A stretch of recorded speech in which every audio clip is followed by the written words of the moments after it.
Assalamualaikum warahmatullahi wabarakatuh. Selamat siang kepada Pak Suherdi selaku dosen pengampu mata kuliah prosedur dan metode kerja. Di sini saya izin memaparkan materi tentang standar operasional prosedur atau SOP pelatihan karyawan baru yang sudah saya buat.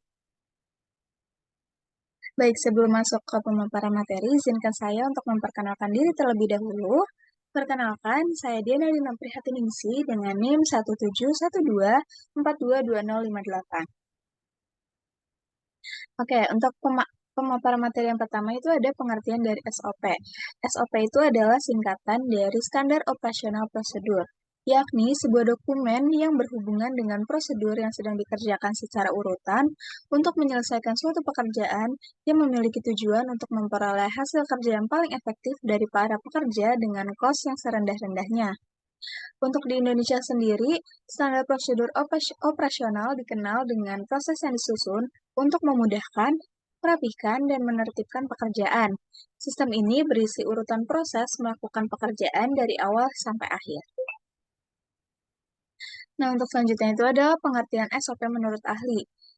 Menurut Sailendra tahun 2015, Standar Operasional Prosedur atau SOP adalah panduan yang digunakan untuk meyakinkan kegiatan operasional organisasi atau perusahaan terjadi dengan lancar.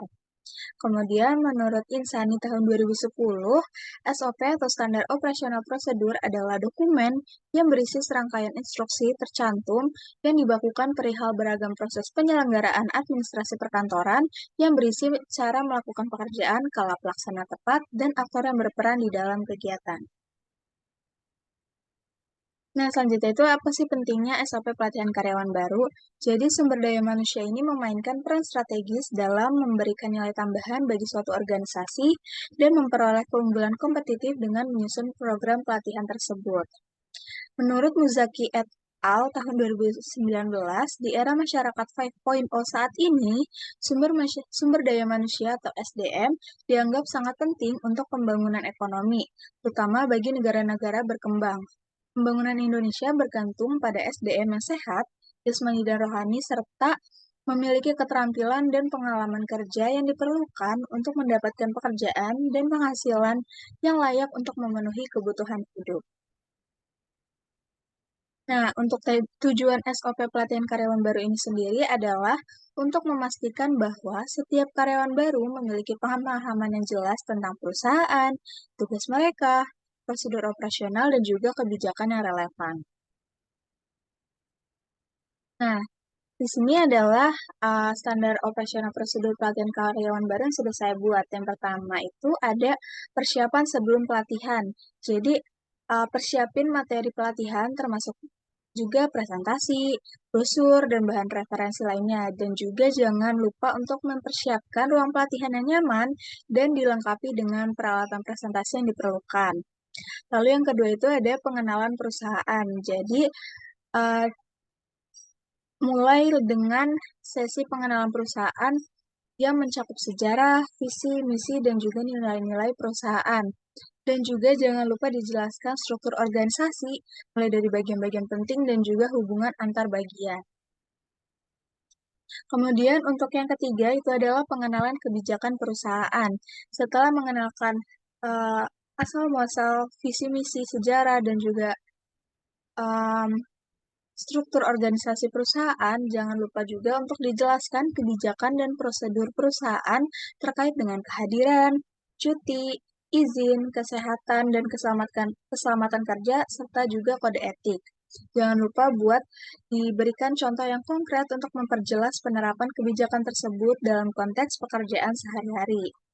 Kemudian yang keempat itu pengenalan tugas dan tanggung jawab. Setelah dijelaskan tentang kebijakan, dilanjut dengan menjelaskan tugas dan tanggung jawab karyawan masing-masing sesuai dengan posisinya. Diskusikan juga terkait dengan harapan kinerja karyawan tersebut, target perusahaan, dan juga penilaian kinerja. Nah, setelah dijelaskan tentang sejarah, kebijakan, dan juga tugas dan tanggung jawab masing-masing, jangan lupa untuk dilakukan evaluasi. Jadi, Di akhir sesi itu diberikan kesempatan kepada karyawan baru untuk memberikan umpan balik tentang pelatihan yang sudah dilaksanakan tadi. Juga jangan lupa untuk menjawab pertanyaan dan memastikan para karyawan itu sudah memahami dengan tepat apa saja materi yang sudah diberikan tadi.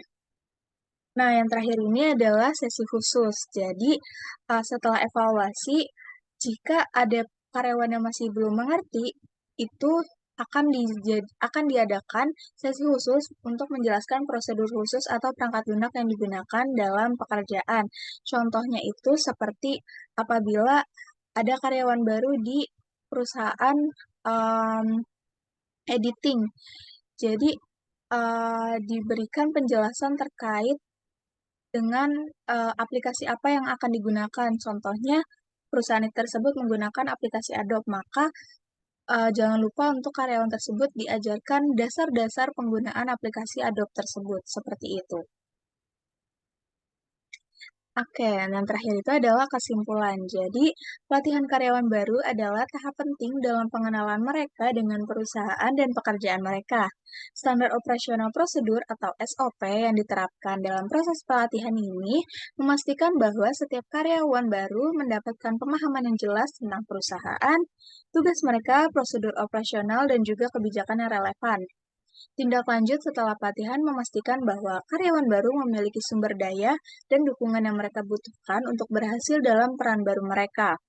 Dengan demikian, pelatihan karyawan baru bukan hanya tentang memberikan informasi, tetapi juga tentang memastikan bahwa mereka siap dan didukung untuk berkontribusi secara maksimal dan dalam perusahaan. Dengan menerapkan SOP pelatihan karyawan baru yang efektif, perusahaan dapat memastikan bahwa karyawan baru dapat mengintegrasikan diri dengan baik dan berkontribusi secara positif dalam mencapai tujuan organisasi. Baik, mungkin sekian presentasi yang bisa saya sampaikan. Kurang lebihnya mohon maaf. Wassalamualaikum warahmatullahi wabarakatuh.